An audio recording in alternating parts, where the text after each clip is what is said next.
Christian Léman ici présent et Charles Cousinat ont fait un travail sur Brigitte Dormont, qui est économiste à Paris-Dauphine, qui fait partie de Terra Nova, qui est le think tank du Parti Socialiste, qui est à la base de la loi, qui a dit beaucoup de conneries, et ils ont démonté un petit peu ça, il va vous en parler. Bonjour, Charles est avec moi et nos 3 autres complices sont chez eux. La dernière fois que je me suis trouvé dans un amphi comme celui-ci, c'était en 2007, sous Sarkozy, et j'étais entouré de mutualistes, de syndicalistes, de députés socialistes, et tous ensemble, on était contre les épouvantables franchises de Nicolas Sarkozy. Elles étaient inutiles, scandaleuses, immorales, et pour tout dire, dégueulasses. Le reniement, c'est maintenant. Et Madame Le Morton, on la voit sur les vidéos de Xavier Gouilloux-Beauchamp, ces années-là. On la voit recevoir des mains de Bruno Pascal Chevalier, qui était mon camarade, qui était un militant atteint du sida, qui avait fait une grève des soins. On le voit lui déposer ses pétitions. Il y a eu jusqu'à, je crois, 700 000 signataires. Et le lendemain, on la voit brandir les pétitions avec des députés socialistes pour dire à Roselyne Bachelot, ce que vous faites, c'est dégueulasse, comment osez-vous faire payer des malades? Quelques années après, les mêmes députés, frondeurs, pas frondeurs, c'est du pipeau complet, sont tous d'accord pour entériner, comme l'a dit Éric, le prélèvement direct sur le compte bancaire des plus faibles de ces mêmes franchises. Il y a une spécificité française. Quand on a accès aux micros, aux médias, etc., pour les hommes politiques, pour les économistes, c'est s'essuyer les chaussures sur la gueule des médecins de ville. C'est comme un espèce de rite de passage. Alors ça a duré pendant des années, puis bizarrement, là, ça commence à moins bien se passer. Alors, je suis désolé, mais j'en ai besoin de ces putains de lunettes. On vieillit, tu veux que je te le dise ? Alors. Et donc, on a fait un travail sur Brigitte Dormont. Je vais essayer d'être rapide. Depuis des mois, Marisol Touraine nous répète en boucle que le tiers payant généralisé, c'est cette simple mesure de justice sociale qui réglera les problèmes d'accès aux soins en France. Mais une des économistes les plus en vue au Parti Socialiste, ancienne membre de l'équipe de campagne de Martine Aubry, conseillère du Premier ministre Manuel Valls et membre d'un impressionnant réseau de think tank, vend le 19 avril sur France Culture la mèche, quelques jours à peine après le passage du projet de loi santé à l'Assemblée nationale. Sans cacher sa jubilation, Brigitte Dormont, de la chaire Santé Paris-Dauphine, révèle que le tiers payant signe 2 points, la mort annoncée de la médecine libérale, et que, 2 points, c'est une bonne chose. Enfonçant le clou, elle confirme ce que dénonce sans relâche depuis plus de 2 ans une majorité de professionnels hostiles à cette loi, et parmi eux l'UFML dès le départ. Les médecins payés directement par l'assureur en deviendront dépendants, devront suivre ces consignes. J'ouvre les guillemets. L'organisme en charge du paiement, annonce-t-elle fièrement, aura les moyens financiers de faire pression sur les médecins. Si ce désastre réjouit Brigitte Dormont, c'est que la ligne directrice de ses travaux depuis des années consiste à dénigrer les médecins. Dans une étude intitulée « Est-il profitable d'être médecin généraliste ?», elle utilise des équations mathématiques qu'elle manipule au gré de ses besoins pour nier que le différentiel de revenus entre médecins et cadres tient à l'amplitude des horaires de travail. Dans une autre étude extraordinaire, particulièrement caricaturale, « Médecin généraliste à faible revenu, 2 points. Une préférence pour le loisir ? Point d'interrogation. Une de ses collègues explique benoîtement que si certaines femmes médecins ont de faibles revenus, c'est qu'elles consacrent trop de temps au loisir et pas assez à leur pratique médicale. La preuve, nombre d'entre elles ont obtenu tardivement leur thèse, c'est feignasse. Il faut le faire, hein. Ce qui pourrait révéler un manque de motivation du futur médecin qui se traduirait par une plus grande difficulté à attirer sa clientèle. J'attends que ose le féminisme se porte partie civile. Lorsqu'on sait la difficulté pour une jeune interne de mener conjointement cursus hospitalier et grossesse, la piètre prise en charge des congés maternité des femmes médecins de ville, ou le fait que la profession de généraliste fait partie des grossesses considérées comme à risque, on reste ébahi de l'incohérence et des conclusions hâtives d'économistes hors sol, totalement déconnectés de la réalité de la pratique quotidienne, et pour qui médecins comme patients ne représentent que des variables économiques. Alors, je vais vous passer les détails qui sont dans les 2 longs textes argumentés qu'on a faits, mais ces études de la chaire Santé Paris-Dauphine sont pleines de biais méthodologiques manifestes. Elles font des équations. Quand il y a un terme qui les embête, elles enlèvent l'équation. La personne qui a écrit « médecin généraliste à faible revenu, une préférence pour le loisir », à un moment indique clairement qu'en fait, tout ce qu'ils savent sur ces médecins, c'est qu'ils ont de faibles revenus, mais comme ils ne vont pas quand même descendre dans la vraie vie pour leur demander quelles sont les erreurs de travail, elle écrit clairement dans cette thèse qu'ils n'ont aucune donnée chiffrée sur le nombre d'heures travaillées par ces médecins. Ce qui signifie qu'il peut s'agir de gens qui travaillent lentement ou qui ont un problème avec le paiement à l'acte ou qui ont des difficultés qui font que peut-être ils passent 35 ou 40 heures pour avoir ce revenu qui semble à ces économistes infime et trop faible. Mais évidemment, s'ils partent du point de départ qu'on fait médecine pour être profitable, pour avoir plein de pognon, les médecins dont ils parlent qui gagnent 1,5 fois le SMIC leur posent un énorme problème parce qu'évidemment, ils vont à l'encontre de leur thèse de départ. Il faut donc imaginer, sans avoir aucune donnée en ce sens, que ce sont des branleurs. Donc, biais mathématique. Je ne rentrerai pas dans ce...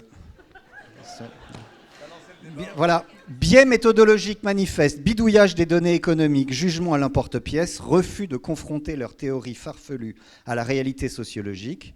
Un chercheur à une école d'économie disait « Certains économistes théoriques peuvent parfois être assez déconnectés de la réalité ». Tu parles, Charles.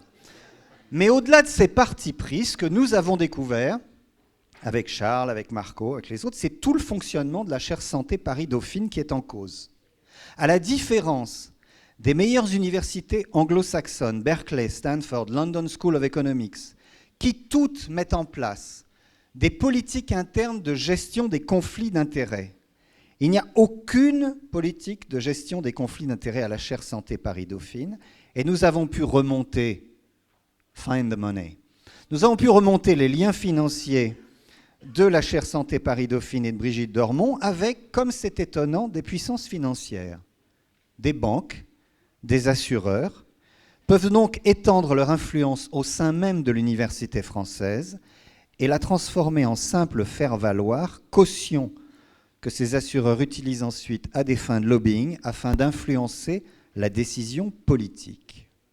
Le rôle de Brigitte Dormont, économiste contemptrice des médecins libéraux qu'elle rêve de voir demain dépendants de leurs financeurs, avec qui, par le plus grand des hasards, elle met en place de lucratifs partenariats publics-privés au sein de l'université, pose donc une grave question. Les conflits d'intérêts nuisent gravement à la politique de santé. Donc ces textes, beaucoup plus longs, sont parus en début de semaine. Un journaliste a enquêté auprès de Brigitte Dormont et a publié dans le quotidien du médecin une forme de réponse qui est assez alambiquée parce qu'en fait, elle explique que sur ma déclaration d'intérêt, je précise bien que je suis titulaire de la chaire Santé de Dauphine. Il suffit d'aller sur le site de la chaire pour lire qu'elle est soutenue par la MGN et par le groupe d'Istia. On ne peut donc pas dire que je cherche à se dissimuler quoi que ce soit. On a entendu ça 50 000 fois. Je veux dire, on sait tous, on a tous vu des grands patrons qui passaient dans tous les médias, mis le nez devant leur fiche de lien d'intérêt. On a vu l'affaire Aquilino Morel, on a vu Cahuzac, etc. Et à chaque fois, ah oui, mais je ne savais pas qu'il fallait l'écrire là, c'est écrit ailleurs, on doit le savoir. Non, il faut arrêter de se foutre de notre gueule. Bon. Voilà, exactement, on oublie ses impôts. Alors oui, c'est peut-être avait-elle une phobie administrative telle qu'elle n'arrivait pas à remplir sa déclaration d'intérêt. Mais ce qui est extraordinaire, et ce que nous avons demandé à nos collègues de faculté, généralistes, enseignants, etc., de se saisir du dossier, de regarder si nous n'avions pas écrit de conneries dans tout ce que nous avions écrit, et de se saisir du dossier vis-à-vis de la chaire Santé Paris-Dauphine, c'est qu'elle explique... Alors, j'adore cette phrase qui est magnifique. Brigitte Dormont semble affectée par le tour que prennent ses relations avec le monde médical libéral depuis qu'elle en a pronostiqué la disparition. C'est vrai. Bon, attendez. Non mais attendez, vous imaginez. Non, mais vous imaginez, vous êtes l'interne, vous faites la visite dans le service de réa, et puis vous arrêtez un lit, et le patron fait non, il est mort demain, nous fait pas chier, j'ai golf. Attends, et le patron va te dire après, je comprends pas, il paraît que, voilà, j'ai un problème au lit du malade. Bon, et alors, elle précise qu'elle gagne sa vie en tant que professeure d'université et que la chaire santé est une responsabilité qu'elle exerce moyennant un modeste supplément de salaire. Mais le souci, c'est que, apparemment, on pourra me contredire, je crois que quand vous êtes professeur d'université à temps plein, ben vous êtes professeur d'université à temps plein. Je ne suis pas certain que vous puissiez avoir de l'argent qui vienne d'un assureur. Mais ça, on va le savoir dans les semaines à venir. Mais je finis, je n'ai jamais reçu de financement d'aucun industriel du médicament ou des produits de santé. Ben évidemment, ma cruche, et moi, j'ai jamais reçu d'argent d'un assureur. Mais le pendant de ce qu'on essaye d'éliminer en médecine, le lien d'intérêt entre un médecin et un industriel du médicament qui pourrait influencer sur sa décision. Chez l'économiste, c'est évidemment pas le lien avec l'industriel du médicament. Les mouches ont changé d'âne. Le lien de l'économiste, il est avec les assureurs et les banquiers. Et c'est exactement ce qu'on a sous le nez. Car il faut savoir que la MGEN, par le biais d'un groupe qui s'appelle l'Institut Montparnasse, explique clairement à ses assurés que s'ils financent la chaire santé Paris-Dauphine, c'est parce qu'ils peuvent y impulser des recherches particulières qui leur serviront et qui sinon n'auraient pas été faites. Si ça ne s'appelle pas guider gentiment la main de l'économiste, je ne sais pas comment ça s'appelle. Et elle finit, parce que cette femme quand même, si elle est un jour virée de la chaire santé Paris-Dauphine pour faire, à mon avis, un one-man show sur toutes les grandes places de théâtre de Paris, elle finit par cette phrase extraordinaire, cette femme qui rêve demain de nous voir dépendants de Médéric Malakoff. Je tiens profondément à mon indépendance professionnelle et j'ai toujours agi dans ce sens.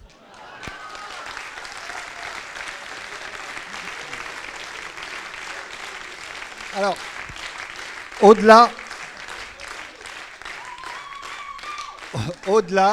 du cas de la pathétique Madame Dormont, car ne pas tirer sur une ambulance quand on est médecin, c'est quand même le minimum. Il y a tout ce problème de ce discours qu'on entend et que vous entendez constamment. Il suffit de voir un article de presse plutôt bien foutu qui donne ce que pensent un peu les professionnels de santé, même si parfois on n'a pas raison, etc., pour voir dans les commentaires sortir la même chose. Leurs études ont été payées, ils sont tous riches, ils foutent rien, etc. Et tout. Ce genre de choses, ce genre de saloperies diffuse petit à petit dans la tête des gens, et il faut le combattre. Et le combattre, ça passe par expliquer à ces gens en face, qui s'appellent Catherine Lemorton, qui s'appellent Florence Augier, qui s'appellent Brigitte Dormont, que la récréation est finie. Qu'il y a des gens qui sont capables, après de longues études scientifiques, d'aller chercher les documents, de vérifier ce qui est, de remonter les filières de l'argent et de dire ce qu'il en est. Alors, on s'est appelé en rigolant. On s'est dit que Medilix, c'était quand même un peu chaud. Je sais que tu aimais bien. Voilà. Medifact Checkers. On est intéressé de voir à quel point les mutuelles et il faut bien voir un truc, c'est que les mutuelles et les assurances sont en train de perdre une bataille qui est la bataille de la communication. Hein. Je veux dire, le coût de la mutualité solidaire, etc. et tout, c'est explosé. Yvon Le Floïc montre très très bien que la mutualité française est maintenant au sein de l'UNOCAM, à la Caisse nationale d'assurance maladie, et que toutes les décisions des mutuelles, soi-disant solidaires, des assureurs et des organismes de prévoyance sont prises à l'unanimité. Il n'y a plus rien qui les distingue. Ce que disait un de nos copains, Jacques Marlin, qui ne peut pas être là, est très intéressant à mon sens, et je l'ai gardé dans un mail pour vous le lire.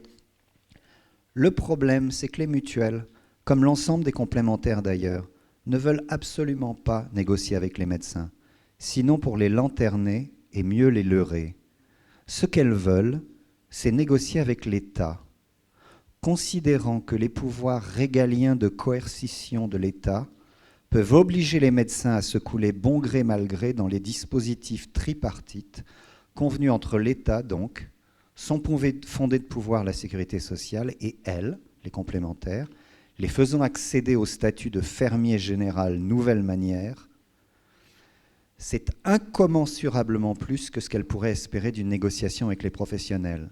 Et rien encore dans les événements récents et semi-récents et de nature à les faire douter de la faisabilité de la chose, je mettrai quand même un bémol. On voit très bien depuis un mois, avec le congrès de la mutualité qu'il y a eu hier, que beaucoup de gens dans la mutualité se demandent ce qu'ils ont fait, se rendent compte que leur proximité, plus que proximité avec le Parti socialiste, va leur coûter bonbon, et se rendent compte que la stratégie qui a été poursuivie pendant des années de marcher sur les médecins en essayant de dealer avec le Parti socialiste risque de leur tomber sur la gueule. J'en arrêterai là aujourd'hui.